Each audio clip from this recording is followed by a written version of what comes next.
They're not really babies, but they're still somebody else's babies. And I'm at school, and it was the end of the day, the eighth period. I'd gone to the doctor that morning. And if you know anything about the IVF process, you go to the doctor first thing in the morning, and then they take blood and they do their examinations. After you go through the nights, a few days before, you're injecting yourself with all these different things. And I make it through the day, the eighth period, which is the last period of the day. The doctor calls me and tells me, we have to stop your treatment. Your body's not responding. Imagine, as a woman, hearing that. I cried. I had to leave school immediately. I had to call a friend to cover my classes because I just could not make it through the day. I couldn't make it through the day. I tried. And as women, we are expected to be so strong. We're expected yes, we feel pain. Yes, we go through these things, but yes, we're emotional creatures, but we are supposed to still be strong, right? We're supposed to be emotionally stronger because we are. We're supposed to be somewhat physically strong, but it's just something about being told that your body is not doing the thing that it's supposed to do that will completely take you out of your element and place you in a headspace that where nobody wants to live. Like, it was just a sad situation for me. And I was so sad. I was so depressed. I left school. I went to my sister's house and I cried on her couch for hours. This was a Wednesday evening. I cried on my couch for hours.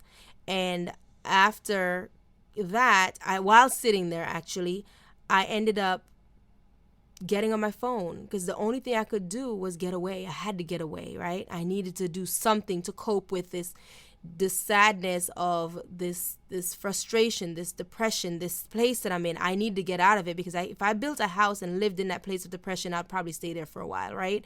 Like most of us tend to do.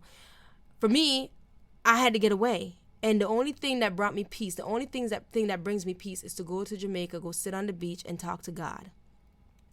So as I'm laying on her couch, I booked a trip, and I did not tell anybody except my sister, that particular sister, where I was going. Now I've got 9 siblings. I only told the one where I was going, and I just disappeared.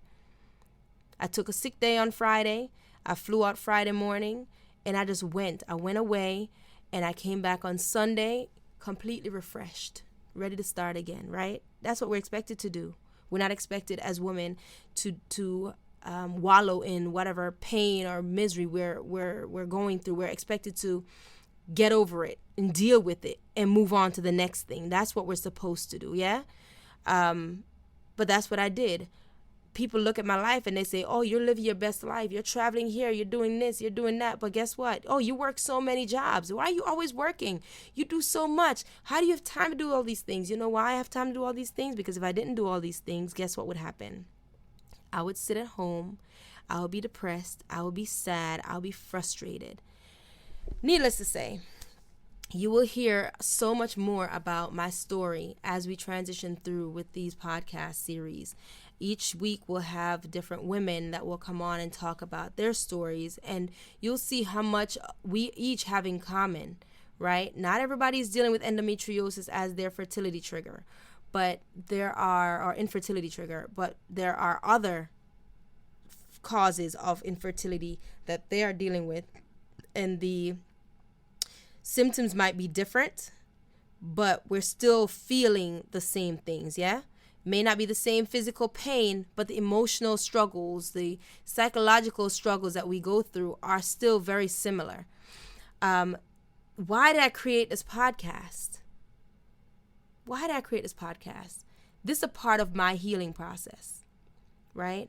I've been going through a process for the last 2-3 years now, and I've been trying to heal from this whole situation, this accepting that I may not be able to have children. If that's God's will, then that's God's will. Now, if it just means that I have not met the person that I'm supposed to have a child with, and He'll open my womb like He did for Hannah and for Sarah, then so be it. But as of right now, I have to find peace in knowing that if He says no, I have to accept it and be okay with it. While going through this process, I felt so alone.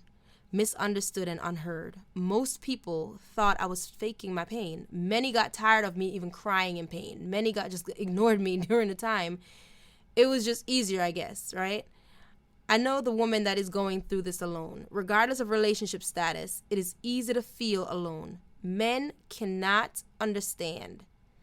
I remember the pain I felt during sex that brought tears to my eyes, that made me not want to. I didn't want to do it.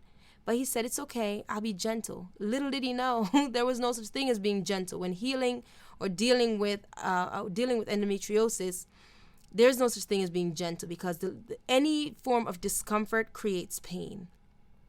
To the woman going through endometriosis, polycystic ovary syndrome, PCOS, hypothalamic dysfunction, primary ovarian insufficiency, too much prolactin, damage to fallopian tubes, or other uterine or cervical causes that create infertility, such as fibroids and myomas, problems with uterus present from birth, such as unusually shaped uterus, cervical stenosis, a narrowing of the cervix, all these different things. Ladies, I hear you, I understand you, I am with you. I see you, I know you, even though we've never met, you are not alone. Throughout the duration of this podcast series, women will join in sharing their stories about infertility, postpartum depression, conception, and much more. Because as a woman, we know that although it starts with the egg, it doesn't always end in a baby. If you'd like to share your story on one of our episodes, please email us at imstillwoman@gmail.com. That's imstillwoman@gmail.com. Also, help us grow our community on Facebook. I Am Still Woman. Positive vibes only. We are in this together. Until next time, when we discuss My Clock Is Not Your Concern. How many times have you heard somebody say, well, when you going to have babies? You're getting old. Like, why are they watching my clock? But until next time, guys, thank you so much for listening, and God bless.